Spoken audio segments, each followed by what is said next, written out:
Sir ମୁଁ ଆସୁଛି ମତେ ଟିକେ ମାର୍କେଟିଂ ଯିବାର ଅଛି।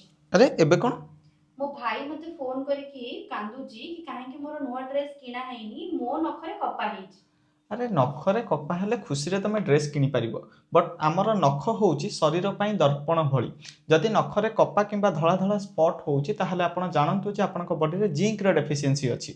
जदि आपनक नख दुर्बल अछि किंबा बारंबार भांगुची ताहले आपण जानंतु जे आपनकर प्रोटीन रो डेफिशिएंसी अछि, बायोटिन रो डेफिशिएंसी अछि। जदि आपनक नख हळदिया पड़ुची ताहले आपण जानंतु जे फंगल इन्फेक्शन अछि किंबा विटामिन ई रो डेफिशिएंसी अछि किंबा आपण स्मोकिंग रो हैबिट रे थाई पारंती। जदि आपनक नख कला कला दाग आप देखुं ताले विटामिन B12 डेफिशिएंसी थाई पारे किंबा हार्मोनल इनबालांस थाई पारे किंबा कोनोसी इंजरी जोगु हेई थाई पारे। आउ ए सबुरु बाहरिबा पई आपण किछिटा अभ्यास को निजर बदलई पारिबे। वेजिटेरियन किंबा नॉन वेजिटेरियन सोर्स रु आपणक प्रेफरेंस वाइज खाद्य रे प्रोटीन ऐड करि पारिबे।